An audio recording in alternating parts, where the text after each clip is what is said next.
Magnus Carlsen, born in 1990 in Tønsberg, Norway, became world chess champion in 2013 and held the title until 2023. His peak rating of 2882 is the highest in chess history. But what makes Carlsen truly unique is not his brilliance. It's his ability to grind. While other grandmasters offer draws in equal endgames, Carlsen plays on. He makes slightly unpleasant moves, poses small problems, and waits for his opponent to crack under pressure. Today we study the Carlsen grind, the art of winning positions that nobody else could win. Welcome to the world of Magnus Carlsen, where equal positions become torture chambers. Look at this Rook endgame.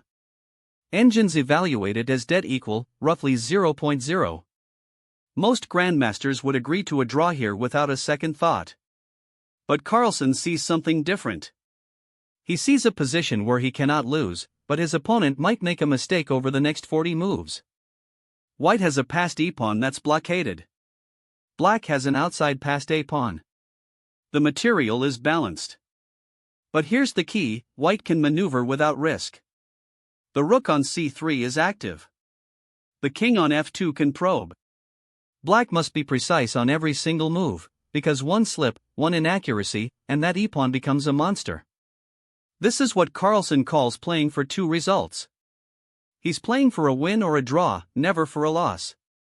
His opponents face a different reality: they're playing for a draw or a loss.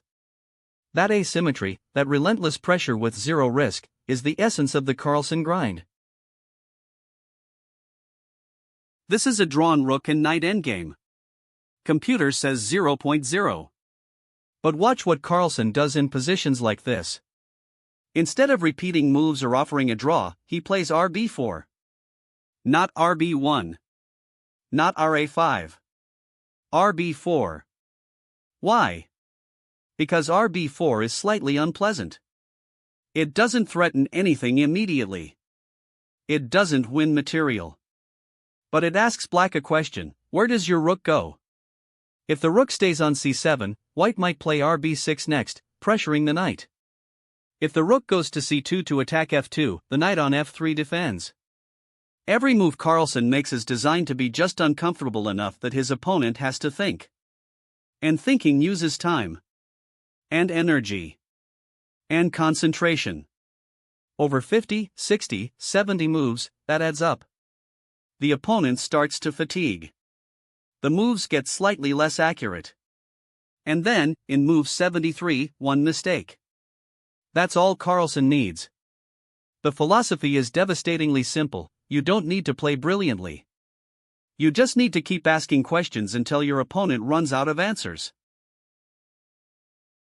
Rook endgames are the most common type of endgame in Grandmaster chess, and they're notoriously difficult to play. The saying goes, all rook endgames are drawn. But Carlsen seems to have a different rulebook. Look at this position. White has a rook on i5 and king on e4. Black has a rook on d1 and king on f6. Both sides have a pawn. This looks like a straightforward draw. But Carlsen's technique in positions like this is surgical. He understands something crucial: in rook endgames, activity is everything. The rook must be active, not passive. The king must be centralized and advancing. The pawn must be used as a battering ram or a decoy. White's plan here is beautifully simple. Push the king forward while keeping the rook active on the 5th rank, cutting off the black king. If Black's rook gets passive, defending the f4 pawn from behind, White's king marches to d5, then c6, creating a mating net with the rook. The defender must find only moves for 20 or 30 consecutive moves. One mistake, and the position collapses. This is where Carlsen's patience becomes his greatest weapon. This is a bishop endgame. Both sides have a bishop and pawns. The material is perfectly equal. But look at the bishops. White's bishop on d5 is a monster. It sits in the center, controls key diagonals, and supports White's queenside pawn majority. Black's bishop on b1 is passive, stuck behind its own pawns, doing very little. That's the only difference in this position. One bishop is slightly better than the other. For most players, this is a clear draw. But for Carlsen, this tiny imbalance is enough. His plan: fix black's pawns on dark squares with b4 b5, advance the king to the center, then create a passed pawn on the queen side. The superior bishop supports all of this. Black's passive bishop cannot contest any of these plans. Move by move, the advantage grows. The passed pawn ties down the bishop. The king invades. And eventually, black must give up the bishop to stop the pawn. The lesson is profound: you don't need a big advantage to win. You need any advantage, however small, and the technique to convert it. Carlsen's greatness lies not in creating advantages but in converting ones that seem impossibly small. Let's talk about the psychological dimension of the Carlsen grind. Chess at the Grandmaster level is not just about moves. It's about mental endurance. And nobody has more of it than Magnus Carlsen. Consider this locked pawn structure. The pawns are fixed. The rooks are on the board. Engines say it's a dead draw. But Carlsen plays on. And on. And on. His opponents know it's a draw. They can see it's a draw. But they also know that Carlsen has won dozens of drawn positions against the best players in the world. That knowledge, that creeping fear, is itself a weapon. On move 50, the opponent is confident. On move 60, slightly annoyed. On move 70, questioning whether they've missed something. On move 80, physically exhausted after 4 hours of concentration. On move 85, one careless move. And Carlsen pounces. This is not luck. This is a systematic strategy of psychological attrition. Carlsen trains harder than anyone. He maintains concentration longer. He's physically fit, which translates directly into mental stamina. The lesson for all of us: chess endurance is trainable. The player who stays focused the longest wins more games. Period. Here's a truth that reshapes how you think about chess improvement. Magnus Carlsen does not win games by playing brilliant moves. He wins by playing accurate moves for longer than anyone else. Look at this rook endgame. White has a slight edge. The rook on c8 is more active than black's rook on d3. The e5 pawn controls key squares. The king on f3 is well placed. But this edge is worth maybe plus 0.3. Barely anything. What makes Carlsen deadly is that he maintains this plus 0.3 for 50 consecutive moves without ever blundering it away. He doesn't play for a brilliant combination. He doesn't need one. He just keeps the pressure constant, making the most accurate move in each position. And move after move of perfect accuracy, against an opponent who is gradually tiring, eventually produces a mistake. The statistic is staggering. Carlsen's average centipawn loss in classical chess is among the lowest ever recorded. He doesn't find the flashiest moves. He finds the most accurate ones. And that, more than any sacrifice or combination, is what makes him the greatest player of his era. Let's zoom out and talk about what the Carlsen grind means for your chess improvement. Many players spend 90% of their study time on openings. Carlsen's career proves this is backwards. Openings go in and out of fashion.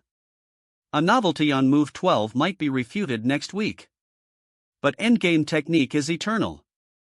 The principles Capablanca used 100 years ago still work today. And this is where Carlsen invested his time.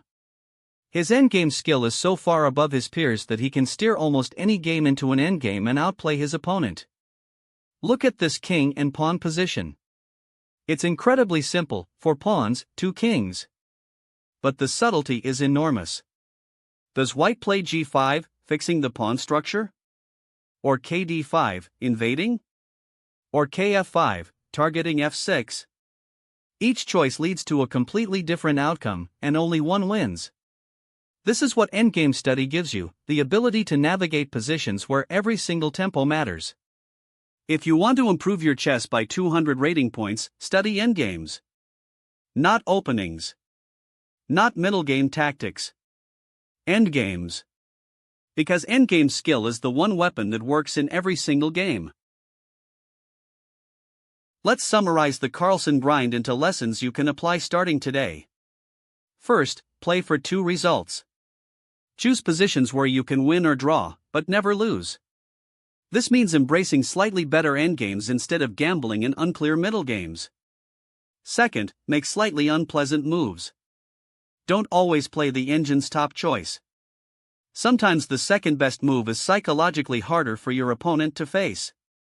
Third, develop your endgame technique. This is the single biggest return on investment in chess study. A player with great endgame skills can steer any game into their territory. Fourth, train your physical and mental endurance. Carlsen's fitness routine is not a coincidence. The player who concentrates longest wins more games. And fifth, accuracy over brilliance. Stop looking for the flashy sacrifice. Start making fewer mistakes. Over a tournament, the player with the lowest error rate finishes first.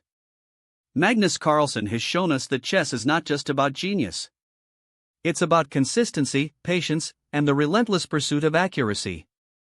That's a message every player at every level can learn from. The Carlsen grind teaches us that accuracy matters more than brilliance. You don't need sacrifices and combinations to win chess games. You need patience, endgame technique, and the willingness to keep playing when others would shake hands. Carlsen's message is clear: every position has resources, every endgame has subtlety, and the player who maintains concentration the longest usually wins. That is the most reliable weapon in chess.